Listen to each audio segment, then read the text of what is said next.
Welcome back to the Cinema Sessions. My name is Keith, and today I'm joined by Kieran. Today we're taking a darkly comedic twist on a classic tale with Bill Murray and Scrooged. We'll explore Frank Ross, a ruthless TV exec who's about to get the most chaotic Christmas intervention ever. From the eccentric ghosts to the wild satire on 1980s media, we're breaking down what makes this modern take on Dickens both hilarious and heartwarming. Get ready for a Christmas story with attitude. That's perfect. And scene. Easy. So, Kieran, welcome back. Thanks, man. Thanks for having me back. Yeah, no problem at all. Yeah, Seamus is still being chased by a taxman. Oh no, it's not the taxman this week. It's a pro-Israel. Yeah. He's at a pro-Israel march today. I can't keep up with him anymore. I know, he's always at something like. Yeah. Do you know what I mean? Do you know what I mean? This week is pro-Israel. God knows what it'll be next week. We'll find out next week. Yeah. What it's going to be. So obviously, the film we're doing today is Scrooged, Yeah. which is a very well respected and thought of film when it comes to Christmas kind of. Yeah, Christmas movies. Yeah. It would be like, it's not one that I would have came across. No. As a youngster, like, or anything like. Full disclosure, it's the first time I watched it was in the run up to this. Yeah. I'm not to say I quite enjoyed it. Like, I mean, we'll get into it, the nuts and bolts of it, but you have a spiel there for this one as well. Yeah, as usual. Yeah. Right. So, Scrooged is a 1988 fantasy black comedy film directed by Richard Donner. It follows Frank Ross, a miserable TV executive who is visited by ghosts on Christmas Eve in order to help him regain his Christmas spirit and come to terms with his spiteful behaviour towards the world. It stars Bill Murray as Frank, Karen Allen as Claire, his love interest, Alfred Woodard as Grace, his personal assistant, John Glover as Bryce Cummings, his nemesis at the network, and the late great Robert Mitchum as Preston, Frank's boss. The film is a retelling of the famous Christmas Carol tale, but set in 1980s New York in the media scene. The film was made on a $32 million budget and was a moderate success at the box office, making $100 million at the box office. However, critical reception was not as successful due to people taking issue with the tonal shifts of the film and finding the comedy style too dark or unfunny. Legendary critic Roger Ebert called it the worst adaptation of A Christmas Carol. It holds a 6.9 rating on IMDb, 38% on Metacritic, and 71% on Rotten Tomatoes. And here's the bombshell. I also had never seen this film before watching for the podcast, so we're in the same boat. Yeah. So, I mean, that kind of scuppers me first question as to where you came across the film. Yeah. I have heard about it over the years. Like, I've seen the poster and all with Bill Murray and the cigar. It's a very famous kind of image. Yeah. Like, he has the cigar and then the Grim Reaper hand coming across. Yeah. Because and that face he's pulling at. Like, that seems to be etched in my memory somewhere, but it's not something that had ever enticed me into watching the film or anything. Like, do you know what I mean? No, and like it's like just on the poster, like it's a good poster, but it didn't kind of, like, for me, it didn't match what like the film was going to be. I thought it was going to be a little bit like, I didn't expect the darkness of the film. Yeah, definitely, because I mean, so the film follows Bill Murray's Frank Ross, who's like a very cruel TV executive, and a kind of the premise of the film kind of hinges on the big Christmas Eve live TV broadcast. Yeah, because like the film opens and they're looking at TV spots. Yeah, I think the opening shot is great. It's brilliant because it opens and like it's a typical Christmas scene. Yeah, and Santa then all Claus of a sudden, Santa and Mrs. Claus are armed to the teeth. Yeah, they're raided by a load of like militia and all. You know what was brilliant. Like, and I thought, like, I genuinely on first watch was like, what am I watching? Like, do you know what I mean? I wasn't expecting it. No, and Lee Majors pops up.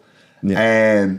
And a fun fact number one, right? The minigun that Lee Majors is holding and shoots the bad guys with in the opening clip is the same one that Jesse Ventura uses in The Predator.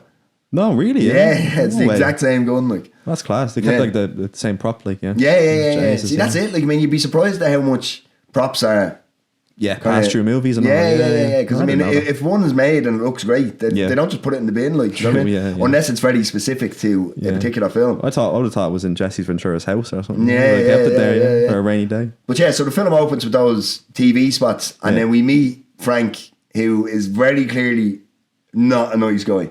No, he's sitting there and he's watching the TV spots being done, and he doesn't really say much, and then I think, and then he starts to... There's a great part though where before he starts talking, he looks into his drawer and he looks at himself in the mirror. Yeah. Which gives you, me and Seamus are always harking on about showing and not telling in films, and that tells you everything you need to know about him. He's vain. Yeah. He's a narcissist most likely. Yeah. And like he needs essentially a pep talk from himself in the mirror before he starts scolding people. Like, and I just thought that's a really cool, interesting character detail. Yeah. Because it's essentially tells you everything you need to know about the man. Yeah. And anything that you were unsure of, we quickly learn is what follows. Like he absolutely berates them. Yeah. And very just not nice and very kind of sticky, almost falling into parody. Because one thing I would say about this is Bill Murray's quite shouty in this film. Yeah. And apparently Richard Donner and Bill Murray didn't get along on set. No. And Bill Murray is quoted as saying, like, he just kept telling me to do it louder. Yeah. Which it makes perfect sense when you see how shouty he is. Like, because I mean, they have Bobcat Goldthwait as what's the character's name? I can't think, but the guy who gets fired. Oh, Elliot Loudermilk. Elliot Loudermilk. That's it. Now Bobcat Goldthwait is famous for the Police Academy, being, if you've seen them, he's the kind of fucking crazy cop, and you can hear hints of his voice coming through in this, because it's just obviously his natural speaking voice. But Bill Murray shows this is how you do the TV spot, and it's this ridiculous fucking epic cinematic version of A Christmas Carol, and obviously Loudermilk then explains to him that you can't run that. That's going to scare people, and on Christmas Eve, and he quickly gets himself fired. He gets it. He doesn't even do it himself. Like, that's even probably another little interesting character detail is like, he doesn't just go, oh, you're fired. Like, it's like they leave, like he's like, oh, thanks very much for the, for the advice or whatever. And then they leave the conference room, and then like he goes to his assistant Grace and is like, who's that guy? He was wonderfully played by Alfred Woodard. Yeah, I didn't even know that was her. Yeah, she's fucking fantastic in it. She's really good. Really good, yeah. And because she's really like because in a film with so much moral ambiguity, she's definitely like the temple of goodness, essentially, in the film. And she plays it very well, because he says to her, get X, Y, and Z to empty out his locker and kick him out. And then there's a funny scene following that where she's going through his gift list, and it's tell VHS tell. And like, he just really is this kind of ultra professional cutthroat caricature almost of a 1980s media guy, which the film is like heavily satirizing, like, do you know what I mean? It's very much a satire piece as well as a fantasy and different aspects to it. And he times how long it takes Loudermilk to get sacked, which is about 4 minutes from the time he leaves the office to the time he's kicked off onto the curb, which again just speaks to the character, like, I think it does, like, because he's just not a nice guy, like, and he essentially bullies his way through his workforce, like, do you know what I mean? And there's a part as well, isn't that scene where he's like watching through the telescope, where he's watching watching him on the thing. He's reveling in the fact that this fella's getting sacked on Christmas Eve. Madness. And then obviously, if you didn't think he was a dickhead already, he forces Alfred Woodard who needs to bring our son to the doctor. To work late. And again, this really shouty scene where, if I can't work late, or if you can't work late, I can't work late. And if I can't work late, I can't work late. Which is a weird, because directing choice, like, to tell him to just keep getting louder and louder. Like, it's Bill Murray. Let Bill Murray be Bill Murray. Yeah, it's not really Bill Murray's style. Like, for like, if you see Ghostbusters or anything. He's much more of a cool. I mean, I understand he's playing a very different kind of character than he would normally, but he doesn't have to shout so much. I don't think. More dry, kind of calm, kind of humor. Because if you like, he went on an acting hiatus here. So after Ghostbusters in 1984, he moved to Paris and he was giving it all up. And like, he actually came back specifically for this role. Like, he passed up multiple, like Caddyshack 2, which was good because Caddyshack 2 flopped and this did relatively well. And there's a couple. He was offered big. He turned it down to do this. There's a couple of things that. And what was the other one? Don't know what film. I'll just. But he gave up. He passed on a lot of scripts over the years, which he said like weren't good, and then he wanted to do this. I think it was like he got the scripts like 2 years before it came out, and he'd wanted to do it for a while, and then he done it, and then, as you were saying, it was a struggle between him and Richard Donner, which I think Richard Donner said that his struggle with Bill Murray was because Bill Murray loves to improvise. Yeah, like a lot of Bill Murray's performance wasn't written down. No. Like I've seen varying kind of percentage, like 80 to 90% of it was just he'd make it up on the day or on the spot. Yeah. And like most directors want at least one of the written script, like, do you know what I mean? Yeah. Whereas Bill Murray just wasn't having a part of it. He thought he could be, and I mean, arguably he probably did make it funnier, because I mean, I don't think there's any other comedy in this other than through Bill Murray. Oh, that's true. Yeah, well, do you know what I mean? Yeah. Like I know there's a few gags played with Loudermilk, which we'll get onto as it moves on. But I do think the primary source of jokes in this is completely through Bill Murray and his performance. Absolutely. So quickly, what happens is he's visited by his ex-boss. Who's like kind of a zombie. Yeah, proper deformed. Yeah. And it's a funny saying because he blames the Russian vodka on his hallucinations and stuff. And it was, what's the line he says? It's Russian vodka infected by Chernobyl. That got a good laugh. And like the idea that he probably came up with that on the spot, like it just goes to show Bill Murray's genius. Like, but actually, there's a side note as well. But we're talking about the hiatus and what I was reading as well.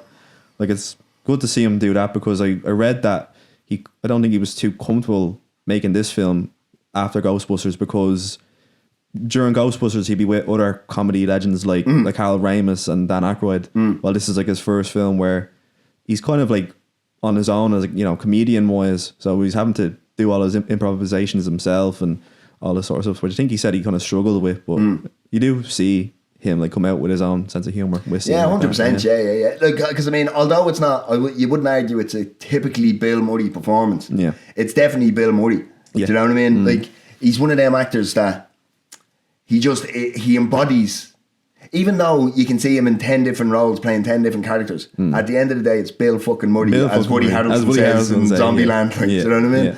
And that's why he's famous. That's why he stands the test of time. That's why in 2025 he's still fucking in, like, I mean, he's just a bit of an aside on Bill Murray. Like, he just floats around. It seems like he just floats around the world, like, do you know what I mean? Because he just be popping up in weird places in Ireland. He just be popping up everywhere. Do you know what I mean? And he'll walk into a random antique shop in Kerry, and do you know what I mean? And then it'll be plastered all over social media. Like, he's just a wanderer, like, do you know what I mean? But so he's visited by his ex-boss, who explains to him the premise of the story. You're going to be visited by 3 ghosts. And there's some quite funny bits here where, like, he shoots him, and he obviously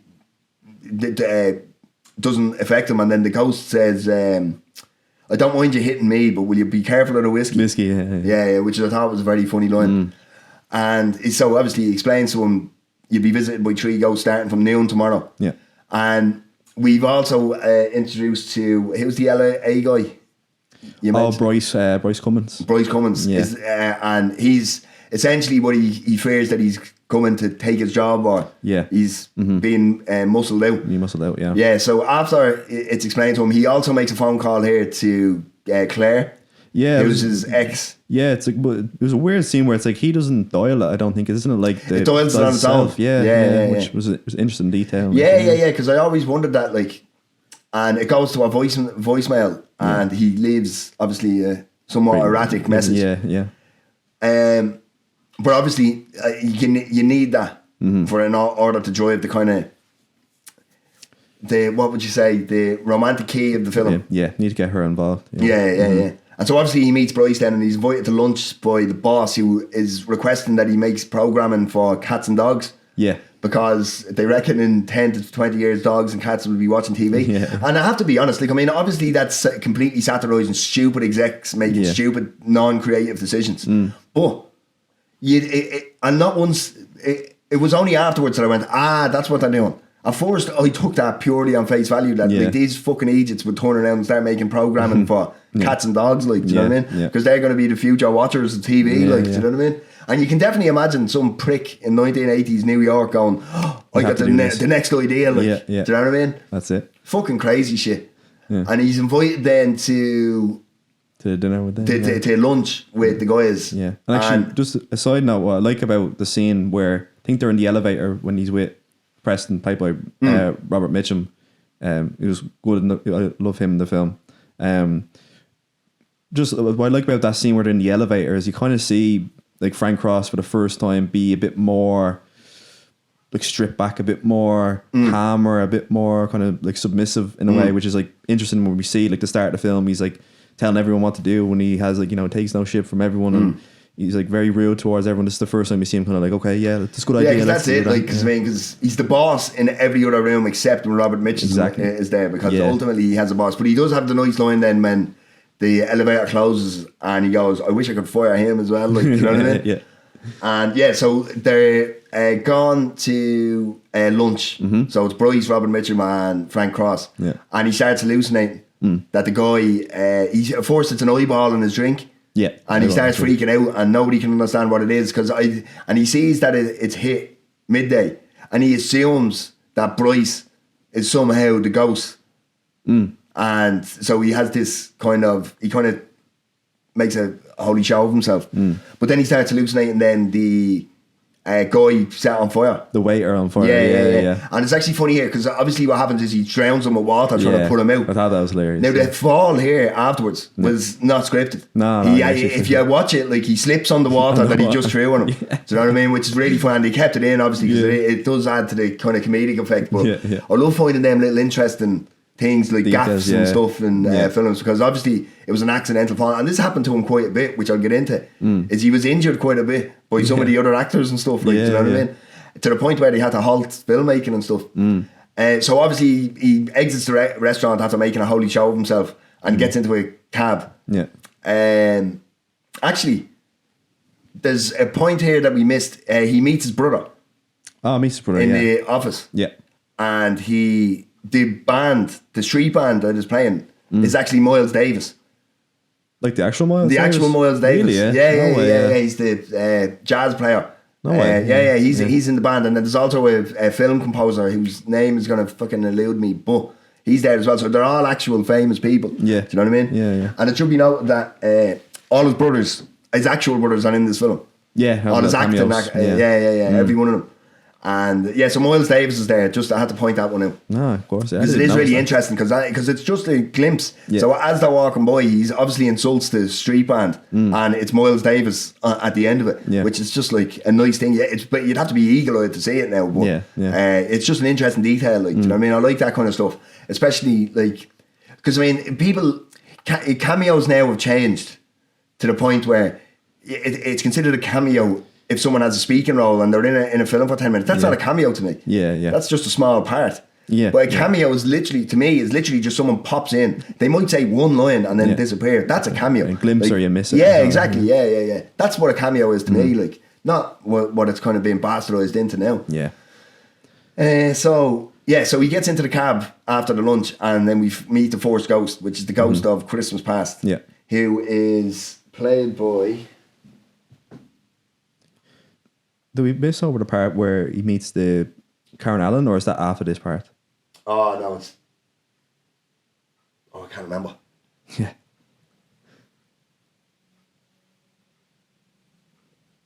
We can circle around to after the cab part. Yeah. Be fresh. I can't think of your man's name. I'm going to fucking Google it because he's really good in it. Isn't that David Johansen? Top is that right? What it is, yeah? You have it there on the third yeah. It was David Johansen. David Johansen, yeah. Yeah, so he gets into the cab and it's the ghost of Christmas Past, who is played by David Johansen, who is fantastic in this. Yeah. Which pains me to say, because I don't know if you've ever heard of a guy called Sam Kinison. No, who's that? Sam Kinison is a stand-up comic, right? But he would be very what's the word? Sam Kinison, he'd be a very out there kind of comic, like very shouty, very loud, and he was actually to play the Ghost of Christmas Past. Right. But David Johansen happens to be a friend of Bill Murray, so the part was given to him. Yeah. But Sam Kinison in this role would have been fucking epic. It would have been really good. But in saying that, David Johansen, I feel, is fantastic, and he's brilliant. Like him and the cigar. It's unreal. Like because this is where the film, because obviously he's had a few hallucinations and stuff. Yeah. But this is where the film really starts kind of touching into fantasy, like, do you know what I mean? Because like he says, "Can I smoke?" and he starts blowing the smoke out of his ears, and the whole car fills up with smoke, and then the meter, which I thought was a good touch yeah. was it's similar to Back to the Future. Yeah, changing the years. Yeah, yeah. So we're going back to 1955. Yeah. So obviously, the Ghost of Christmas Past and the classic Christmas Carol tale is going to show him how he ended up, how he is, and what have you. And it's a really fucking sad. This is where this for me is like where like the film really starts to take the turn like away from more comedic aspects. Obviously, still a bit of comedy, but like from that and the satire part, of, like. You know, this is where like Jesus, like it's actually getting a bit darker. It's more, it's darker and it's a bit more visceral and it's a bit more emotional and stuff because obviously we meet his parents. Yeah. And his father, he has the line outside where, I guess my father hasn't put up the Christmas lights yet. And then the Ghost of Christmas Past comes around and goes, it's Christmas Eve. Like, you know what I mean? Yeah, He's not putting them up. Yeah. And then there's a very funny gag here where the ghost walks through the door. Yeah. And Bill Murray follows him and smacks off the door. Yeah. It's very funny. And so obviously we meet then his parents, and his father gifts him £5 of veal, or something like that. Veal. And then goes on a tirade about how 4-year-olds should be working. I'm sick of hearing about people moaning about their back, their legs, and the fact that they're 4. Yeah, because he built like Bill Murray when he's younger, like young Frank Cross wanted the choo-choo train or something. He's like, you should be, you have to be working for that sort of thing. It's like you really see where his kind of his mindset will come from. Yeah, 100%. Like, yeah. And it should be pointed out as well. Bill Murray does mention outside, like, goes, "What you think I'm going to see me mother and start crying?" And and then he goes, "Attila the Hun said the same thing." And as soon as he saw his mother, Niagara Falls. And that's exactly what happens because he sees his mother who's trying to stick up for him. Yeah. And she walks out by him and the waterworks turn on and he gets very upset. Like, and then your man comes down, see, Niagara Falls. Very, very good. Like, and then so it would have been before that we meet Claire. Yeah. Played by Karen Allen, Yeah, so they're on the set of the live TV broadcast. Yeah. And he's obviously just not being very nice to her. No, like he starts off like they catch up a little bit, but then his behaviour starts to come back out. His behaviour and stuff, and he's screaming at people to stop hammering. And he tells her, what is it? The line he has because it becomes important. He goes, "Stop! What is it? Look after yourself." Look after yourself. Yeah, yeah. And because that becomes relevant then later on in the film. So then we see him then. Is it back at? He's at an office Christmas party. Oh yeah. So we see him where he started off in the business. Younger, so he has all the big hair. He looks like Krusty the Clown. All the big hair. Yeah. He starts off in the mail room essentially, which is a very American thing. That we don't have that here. Where you start off in a company in the mail room and you work your way up. Like I don't understand. Like, is that an actual thing? Like, do you know what I mean? I don't know. Like, must have been in the past, I guess. You see it all the time in movies. But I don't think we've ever had that in like here, where you start off and then you work your way to the top and all. But that's a real. See, I don't know whether that's real because that's just real American dream nonsense. Do you know what I mean? Or if you start here and you pull up your bootstraps and do you know what I mean? Yeah, like the capitalism. You can make it. Like, I think it's a load of bollocks myself. Yeah. And anyway, so he starts off at the Christmas party and it's the Ghost of Christmas Past explains to him that they used to have Christmas parties before you took over. Do you know what I mean? And it's obviously, it's a bit risque, would you say? Because your woman's photocopying her arse and handing it around to people, like, do you know what I mean? Yeah. And she asks him to go for Chinese food and he rejects her.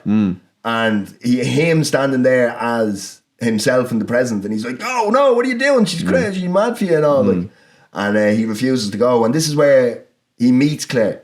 Yeah, the first time because they bump into each other as she's leaving a store. Yeah, and she hits him with the door accidentally and he falls on the floor and she drops everything. Yeah, and she tries to pick him up. And he's like, "Oh, you shouldn't help someone who's only after hitting their head or something like that." Which was funny.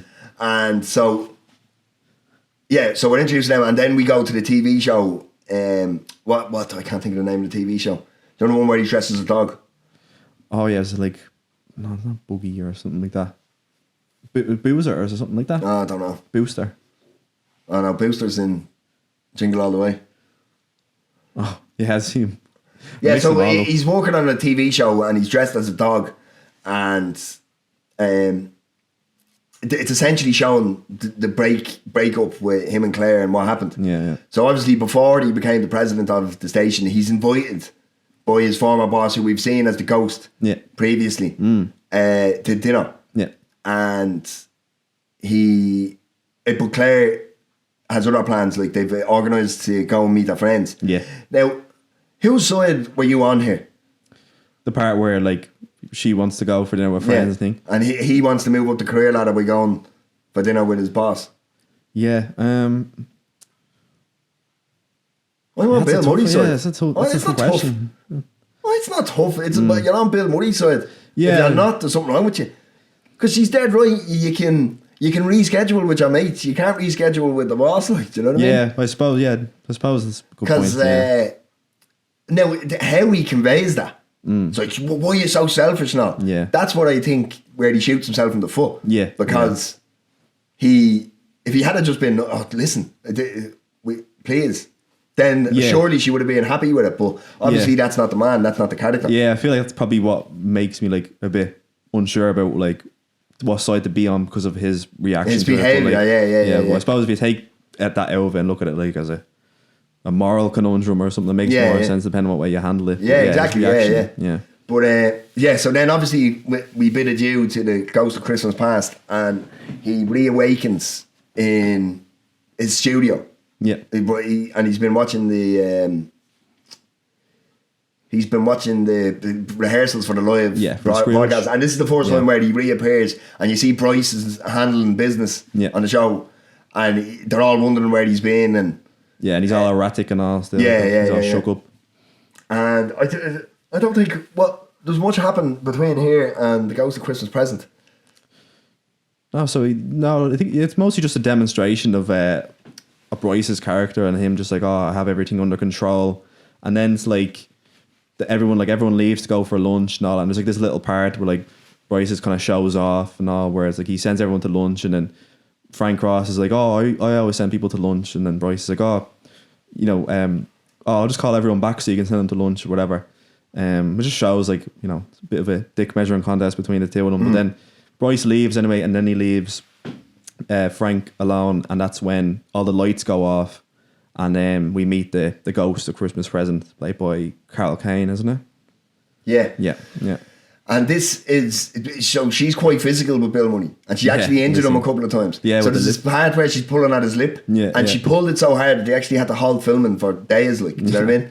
Like, that's crazy stuff. Like, do you know what I mean? I think she felt terrible about it afterwards, and she was like, felt terrible. Yeah. Well, I mean, do you know what I mean? Would, to Bill Murray of all people. Exactly. Yeah. But so obviously, the Ghost of Christmas Present is showing him with the now, and so we see Alfred Woodard with our son, who appears to be a mute. Yeah. And they show their Christmas. Do you know what I mean? And kind of, it's very.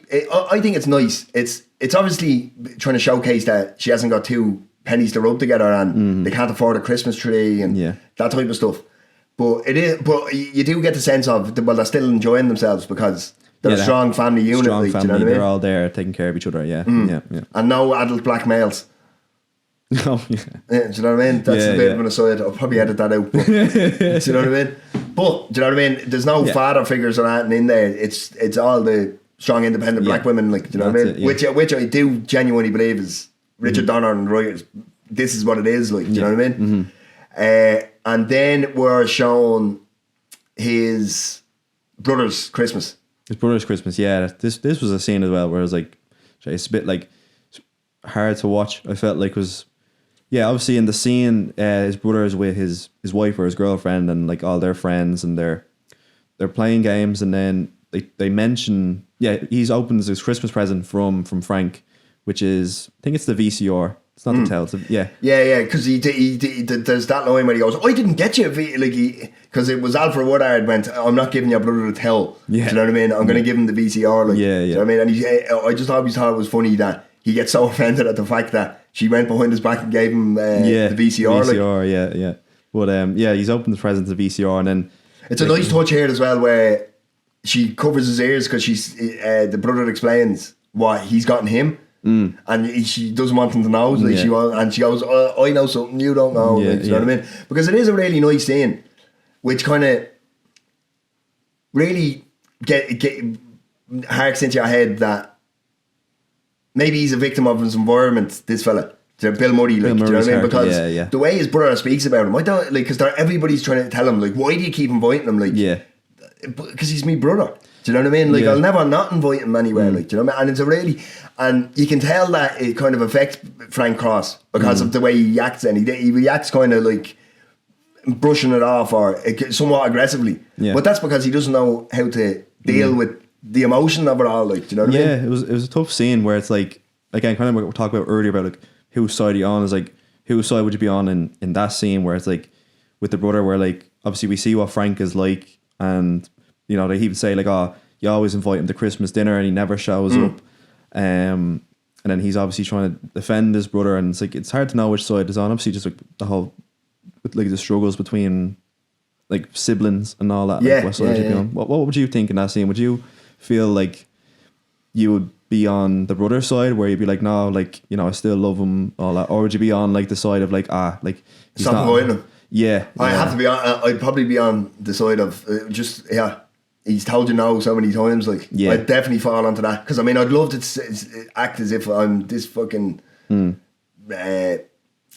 if like, I have the kind of, it's big optimistic, you know, if I have that, I'd love to be able to sit here and say, oh yeah, no, I'd definitely be on the right side of, do you know what I mean? No, I'd say fuck him. Do you know what I mean? Out straight, like, do you know what I mean? I wouldn't, like, I'd be lying if I said I'd be the bigger man, like, do you know what I mean? Because I definitely wouldn't, like. Yeah, I'm not sure what it would be myself. I'd like to think I would be the more optimistic kind of side, but obviously you don't know till you're in that kind of moment. But it was still like a scene that made me kind of feel something just based on that kind of, that struggle between what he thinks and then what his friends think and the wife thinks. Yeah, and then also we see a bit of Elliot's kind of suffering. Yeah, but that always pops up throughout the film. Yeah. And it's alcoholic and all. Yeah, that's it. But I always find it funny that he's trying his best to be an alcoholic, but every time he goes to take a drink, something happens. Something happens. So he can't even be an alcoholic. He's that much of a waster. You can't even be an alcoholic. Like, do you know what I mean? It's because that's a really funny gag throughout. Like, because I mean, it happens where, and it's always Frank Cross crossing him again. Like, do you know what I mean? It's like sacking him wasn't enough. He has to ensure that he can't have a drink to cure what ails him. Like, do you know what I mean? There's some very funny stuff there. And then he kind of returns. Then the Ghost of Christmas Past leaves him, or Christmas Present leaves him to it. And then where do we go from there? So Ghost of Christmas Present, because he arrives back on set and he starts hiding behind the. Remember, Bryce goes, "Who's that? Who's that? Get off the set, get off the set." And he hides behind them. And he's hiding behind, And he's even more erratic now this time because, like, I mean, I know it's a film and I know it's just based on a story, like, but when you actually, sometimes I find myself and I put myself in the shoes of the car. Can you imagine if that was actually happening? Yeah, like, you're just he's handling it so well for what's actually going on, like, do you know what I mean? It's probably the Chernobyl vodka, exactly, yeah. Because there's always that cynicism, and I think that just comes from Bill Murray's performance. Is you can tell that even as this is all going on, he still doesn't fully believe it. Like, do you know what I mean? Because every time he comes back, remains the kind of same. And there's I don't know if it was before the Christmas Present, the Ghost of Christmas Present, but he visits Claire in the homeless shelter. Now I'm not sure if that's here or if it happened previously. The film just jumps around so much. It's hard to keep track. But I do remember that part being around this part of the film. Where he visits her in the homeless shelter and he meets some of the other like the homeless people who are living there, and one of them was played by one of the Fratelli criminals from the Goonies. Oh, do you notice that? No, I didn't notice. You know, like the mom in the Goonies, like the thing, like she's the one who's offering him the drink. That's her. Yeah. I didn't notice that at all. But he's with them and she offers him the drink, and there's one of the homeless fellas there. I think his name is Herman, and he's kind of just he's just kind of talking with them, and he goes back to talking with Karen Allen for a little bit, and then I think like two other workers who are there like come up and like interrupt their conversation about, we're run out of the fuse is gone in the building, and then like we don't have turkey. And he's very fucking mean to them. He's like, they know what they're doing, like because you can see then that he's still the same person. Nothing's changing yet. Like, do you know what I mean? Which I suppose is the whole point. Like, you have to be visited by the tree to have any kind of effect. But yeah, like he's just not nice to them, like, do you know what I mean? Doesn't he say at one point, he's like, fire them, and he's like, I can't fire them, they're volunteers. Yeah. Like that just goes, it just goes to show that fucking 1980s media man mentality, like it's just sack everybody, like, do you know what I mean? And so then he returns back and he's in his office and we see the first glimpse of the ghost of Christmas Future, which actually what happens is he bumps into an actor who he thinks is the ghost. Do you remember? Yeah. So he bumps into that in the lift or something. In the lift, yeah. It looks like the Grim Reaper. Yeah. And then he sits down and he pours himself a tremendous pour of vodka. Yeah. Like, Jesus Christ, man. Like, that would have you hallucinating, like, do you know what I mean? And then we see the ghost of Christmas Future. And it's really cool. The way the hand is coming out across him. Yeah. And I thought it was really interesting because then obviously Loudermilk returns with a bleeding shotgun or something or a rifle. Yeah. And then the ghost has to quickly vanish. Yeah. And then so obviously there's some funny bits here. At least give me a running start and all this, like, do you know what I mean? Yeah. And obviously he's inept at shooting. But he's trying to obviously we're seeing in real time like what this has pushed him to be like, do you know what I mean? He shoots his awards and all. Not my Emmys.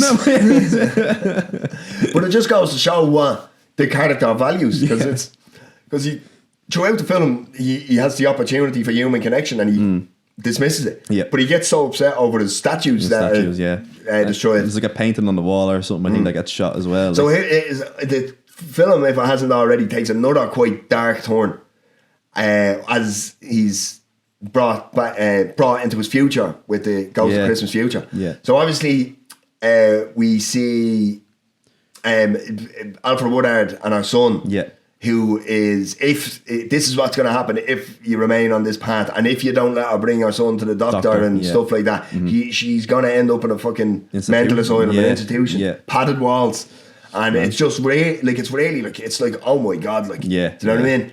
And you can just tell the pain as well of when, oh no, it's time to go, and she doesn't want to leave him or anything like that. It's really fucking powerful, like, do you know what I mean? And even we start to see his first glimpses of change, where he's like, and he's saying something like, I know a doctor and all, I can get a doctor and all this sort of stuff. Because that's it. It's like people rarely change. If people could see the small decisions that they make, how they affect their future. Yeah, they take a lot more thought into making those decisions, like. And then we're shown Claire as an older woman, and she's completely turned into a big socialite and all. A shadow of her former self, you'd say. Yeah. Because she's cold and she's cynical, and you see the woman that's in the homeless shelter is not the woman that's sitting there asking where these children came from. Yeah. These homeless children who come up and they're begging. And she gets the waiter and all to try and get rid of them and stuff. Yeah. And she, someone says something to her and she goes, someone once told me to look after myself. Yeah, look after myself. Yeah. And then he sees, and that really hits him. He's like, oh my God, what have I done? Like, do you know what I mean? My behaviour has caused this. And then again, an even darker turn where we see him at what he believes is his brother's funeral. And is it before this part though? There's a part as well where he's like underneath the sewer and he sees the homeless fella. I thought that was really dark. Whereas he's in this like cold, like underneath the sewer, and there's the homeless fella. Oh, is this where it comes back? It comes. That's after this. Oh, it's after this part. Yeah, I think so. It's after the funeral part. Yeah. Okay, yeah. So he sees then his brother walk in, and he realizes quickly that it's him. Yeah. And this scene, oh man, when he's trying to pull the coffin back, don't let them burn me, don't let them burn. Like, oh my God, before he's there, thing like banging on the walls. Like, and like that's shot so well, like, because I mean, film, like, you can easily, comedy's getting no love in like the annals of filmmaking, but like that is a really powerful, well shot, well told, well acted. Yeah, like that's you could have that in any film, like, do you know what I mean? Yeah. And it's just his performance there, like. No, we're all right. And his performance there is just, it's so gut-wrenching. Like, it's like, don't let them burn me, don't let them burn me. I can change, I can do different and all. Like, no, it's horrible. And it's so powerful. And that's when as he enters the furnace, that's when he goes to the alleyway, like underneath the ground. Underneath the ground, and he's there, and like he's like stuck in there, and it's like freezing cold and all, and he sees the one of the homeless fellas, Herman from the homeless shelter earlier. And I didn't know what to expect from the scene at first. I thought it was going to be like a jump scare or something like that, or he was going to start talking. Like obviously you see throughout the film all the ghosts and his dead associates throughout the film. I thought that was going to happen, but it's not. It's just this scene of Frank talking to Herman, who's just completely frozen, like his hands and all that, like so red, and he's just there, he's not moving, and he's trying to talk to him and find a way to get out. And I was like as you said there, like with the scene where he's in the coffin, it's like it's just gut wrenching. It's very like horrific. Like just imagine that being stuck underneath there, like even for like Herman's perspective of just being stuck underneath there while everyone's above you and he's frozen cold.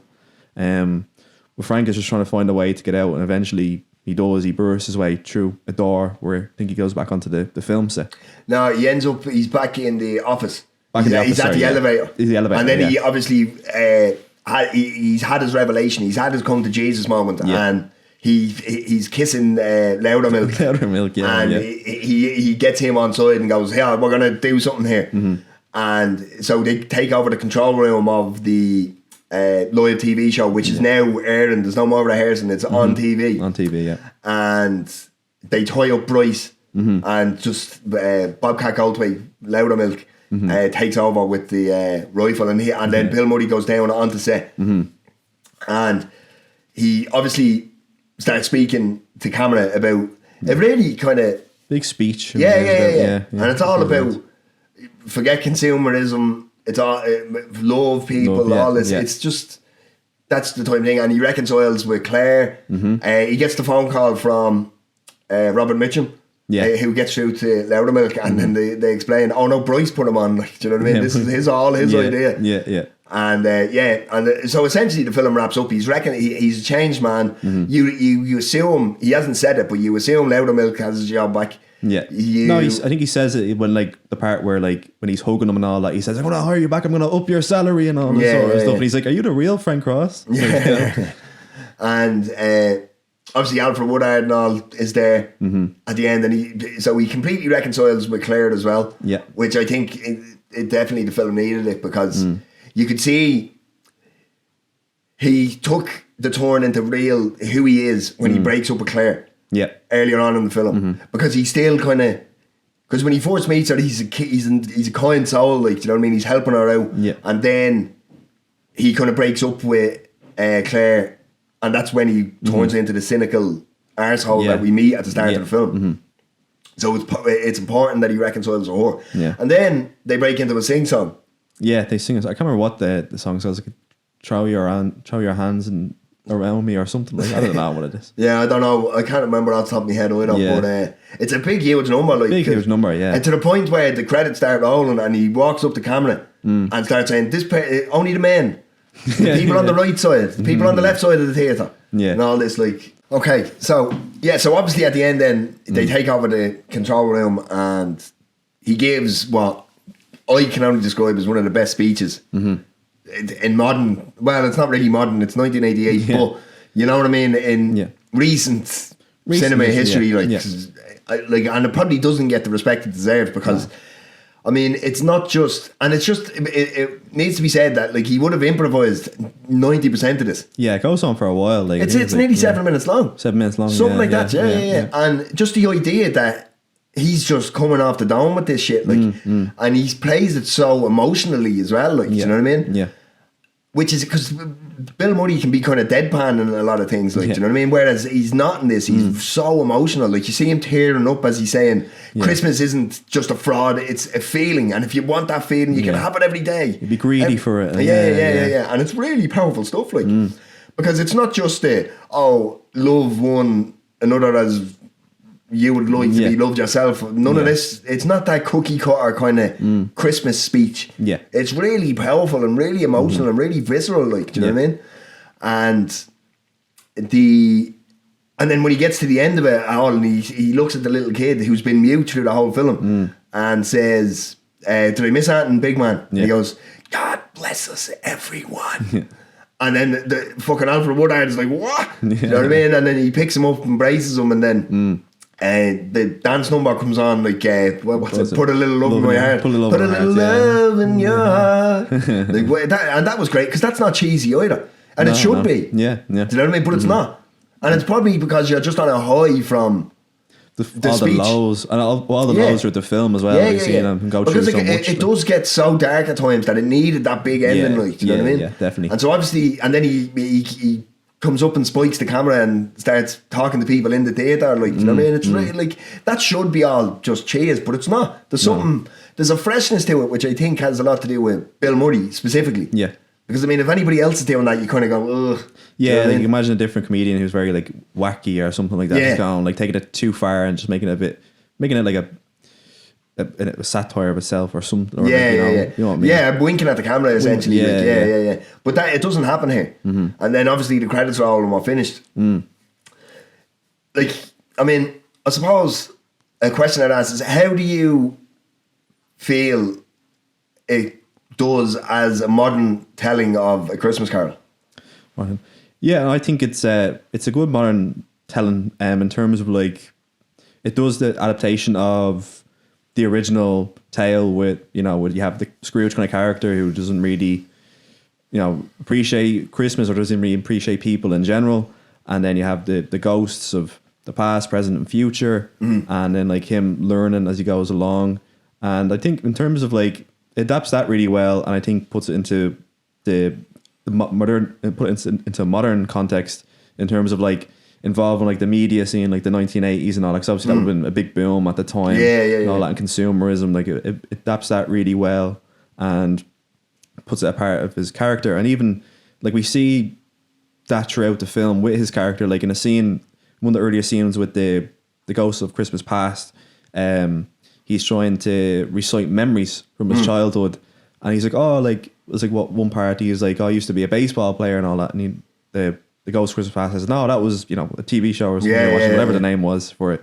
And then there's another part where he's like, "Oh, I had like a girl with a beautiful girl with red ribbons in her hair," and I was like, "No, that was a other TV show," which I just think brings it back to the modern tale with the TV scene. So I think that the two of them coming together makes it fit really well into being a good modern retelling of it, which is surprising, as I said earlier, about like Roger Ebert saying that he thought it was the worst adaptation of A Christmas Carol. Yeah, I think that's a bit harsh. Yeah. I mean, it's definitely not traditional, but like, I mean, it's telling the same story. Yeah. Do you know what I mean? It just it includes things from modernity. Yeah. But it's a good story, well told. Do you know what I mean? I know Roger Ebert is heralded as this fucking... Yeah, but he had his opinions on some films where I was like, wow, like you really didn't like that? Yeah, like you ever read his screenplay? His screenplay? No. He wrote a screenplay and it's the biggest thing of fucking dog shit ever. Like, do you know what I mean? Read it? Yeah. I read excerpts of it and it's like... it's just crazy. And the idea that this person is the one who's everybody wants to know what he thinks of film. Do you know what I mean? Yeah. It's just crazy, like, do you know what I mean? Because it's fucking something to behold. It's all like fucking aliens and weird shit happening. Yeah. It's like just somebody who completely forgets how people act when they start writing something down on a page. Exactly. So here, in your opinion, right? Yeah.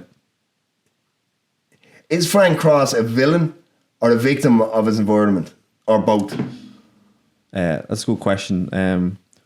Obviously, I think in the film, like how he is with other people, like he's the villain. But I feel like I suppose because he's the protagonist, and obviously you see his journey. But I do feel like he does be a victim in terms of like, in terms of obviously his childhood with his dad and the way he was raised, and then kind of when he's into the media scene, that kind of idea where he wants to. Because he had such a bad childhood, he wants to become like a bigger and better person, a more successful person, which obviously leads to him trying to rise to the top in his job. And then from that climb towards the top of his job, he loses his relationships, which is obviously his own doing, but you can see it all comes from from the way he was raised and the way he just kind of pushed everyone away. And that probably led him to struggle with maintaining his relationships with his brother and with his sister and then other people onwards. But what about you? What do you think? Yeah, I'd always err on the side of he's a victim of his environment. I understand, like, I mean, everybody's a villain in somebody's story. Yeah. Do you know what I mean? So I do get that aspect of it. Like, I mean, obviously, up until the end, Loudermilk's going to assume he's a villain. Alfred Woodard assumes he's a villain. Yeah. All these things, even Claire to a lesser degree. I think she'd probably be far more side on he's a victim of his environment. Yeah.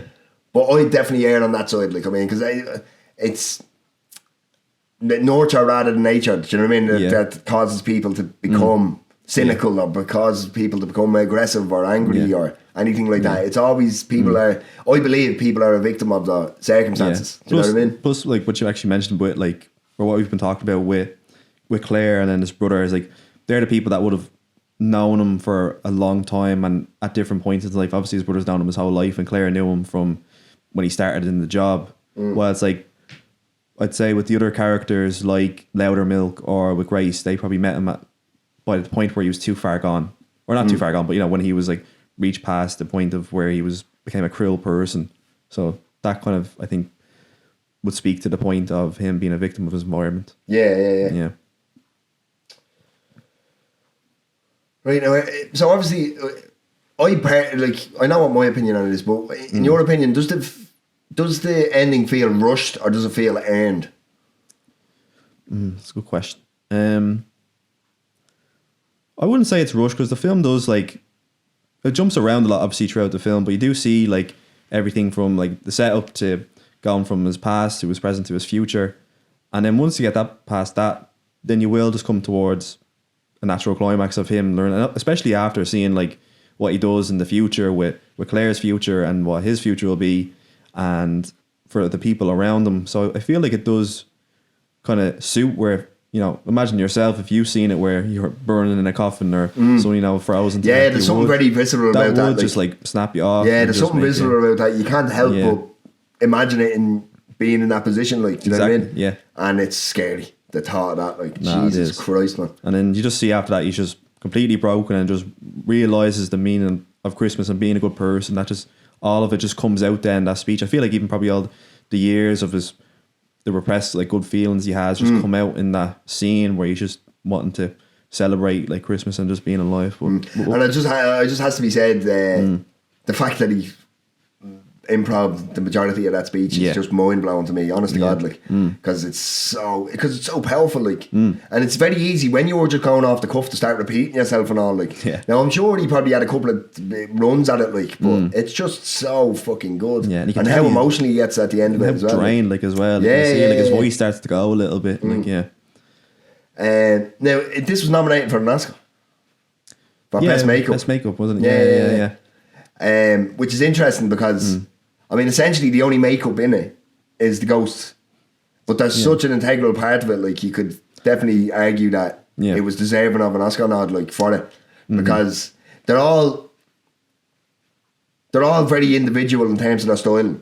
Do you know what I mean? Yeah. Because I mean, the Ghost of Christmas Present is like a little Tinkerbell type, colourful, glittery and stuff. Yeah. And then the Ghost of Christmas Past is a bit more dishevelled, a bit more.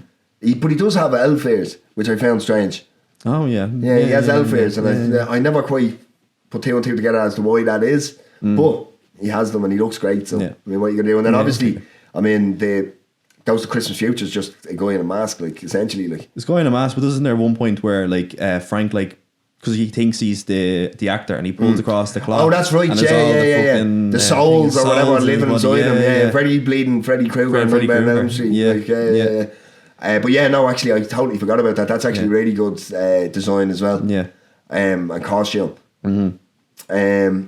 Yeah, so I mean, I think that's pretty much it. What else do I need to say? See if anything else.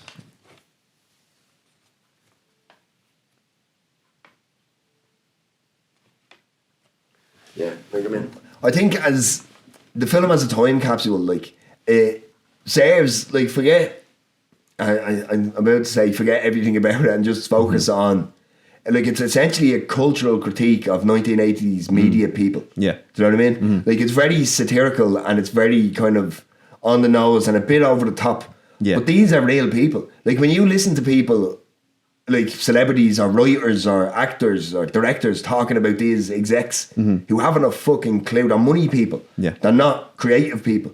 And, like, I mean, me and Seamus have often talked about how a studio ruins something because they say, oh, we need more of this or we need less of that. put in an explosion. Yeah. Do you know what I mean? Checking boxes and all. Yeah. Because they look, this film came out last week and it had 4 explosions, so we're going to have 5. Yeah. Do you know what I mean? Yeah. These type of people, and I think it serves masterfully as a satire on those type of people.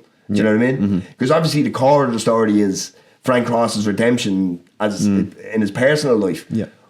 But the critique of how these people think and act is fucking brilliantly done, like, do you know what I mean? And it serves, like, it's really fucking good, like. Yeah, and it's crazy, obviously, as well, like, with it being an adaptation, like, the way it could just, like, history repeating itself, or the way things can circle back to the way they were, that you connect this story in, like, the 1980s and, like, what was going on then, like, even in real life, back to, I'm not sure when A Christmas Carol was written, but sort of at some point it was Dickens, yeah. Dickens, yeah. It's like, I'm gonna 1860s. 1860s. Someone will tell me in the comments how wrong I am. Someone will tell us like, in the comments. You tell us how wrong we are. But we can circle that back to how like someone can live a life at that time and then into 1980s as well. I think that's interesting that you can kind of connect them together. Oh yeah, see, because I mean the stories that stand the test of time are timeless. Do you know what I mean? Like, I mean, if like, not to go completely off topic, but if you ever read Marcus Aurelius' Meditations, this is a guy that lived 2,000 years ago, and it's all relevant today. Do you know what I mean? Yeah. When something is timeless, it's timeless. You can apply it to any decade, any year, to contemporary times, to the 90s, 80s, whatever. Yeah. You can apply it, and that's the testament of a good story. Like, do you know what I mean? 100%. It's that essentially it is timeless. Yeah. So, if you were to pick a non-submersible unit. Well, actually, one question I had for you before this is about, like, the film and in terms of its tone, because would have read a few reviews from critics that would have said about the tone feels uneven between the comedy and the kind of horror aspects. I'd say, what do you think about that? Do you feel like I do think tonally it switches extremely quick. Like, it's not subtle. Yeah. Do you know what I mean? Not subtle. Yeah. Now, it doesn't completely, because what can happen if it's a big shift change very quickly in a film. It can sometimes take you completely out of it. Yeah. Now here it doesn't. Now why that is, I think, is because I know the story already. If this was a completely original story and that's kind of tonal shift and what's the word? See, this is what I mean. On the second one, you start fucking... What, tonal shift? Tonal shifts. So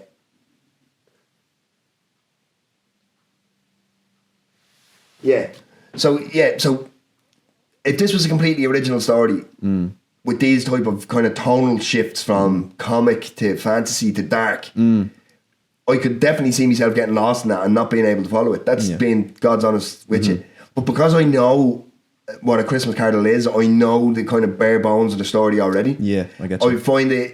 I found it easier to just follow it for what it was. Do you know what I mean? Yeah. Whereas that's why I disagree with some of the critiques of harking on about that, because I'm sorry, you should be able to follow it. Yeah. I mean, do you know what I mean? Yeah. It's a Christmas So it Carol. doesn't really bother me, and for that reason though, it's because I knew the story already. Yeah. Whereas if it was an original piece, I mean, maybe I struggle with it. Yeah, But, yeah. I mean, it doesn't take away from the film overall for me, no. No, that's a fair point, yeah. So, non-submersible units. If you could pick one thing that lives in the memory, or you believe ensures this film will live on. Well, I think what will make the film live on, I'd say, will be the speech at the end. That's the biggest thing. But, like, for me, I'd say, like, just Bill Murray's performance, like, just seeing him in the film, like, you really kind of connect with him in a way, and, like, you see what kind of character he is. I feel like he does have a lot more going on than you would kind of think, like, in such a comedy film or an adaptation of Christmas Carol. Like, beyond just the whole thing of, like, oh, he's a bad person and he goes to being good, like, you see, like, little things throughout the film, like little hints that he is a good person. Like, obviously things from the past, seeing how his childhood was, but there's a few little details, like, as I mentioned earlier, the way he is with his boss, the way he's a bit more like kind of like, oh yeah, no problem, we'll do that sounds like a good idea. And there was, like, one scene as well, I think early on in the film, where he gets a taxi, like a normal taxi, not from the Ghost Christmas Past, but he gets a taxi and he gets dropped off in whatever place he is.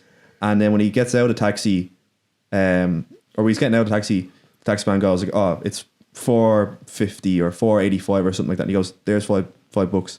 I just feel like if you're watching a film like this and the character didn't have much depth, they'd just be like, you know, oh, I want that money back. Like the fact that he just kind of gives it to him, I feel like shows like a shade of him being goodness in him, which I really liked. It was early on in the film, it was like a small scene, but yeah, but back to Bill Murray, like his performance and then him bringing a lot to this film, and obviously with his own struggles with being, you know, just a single act in the film, not bouncing off any other comedic actors and clashing with Richard Donner throughout the whole film. Like, he just brings it. The scene where the woman is arguing with him because they can see the dancer's nipples.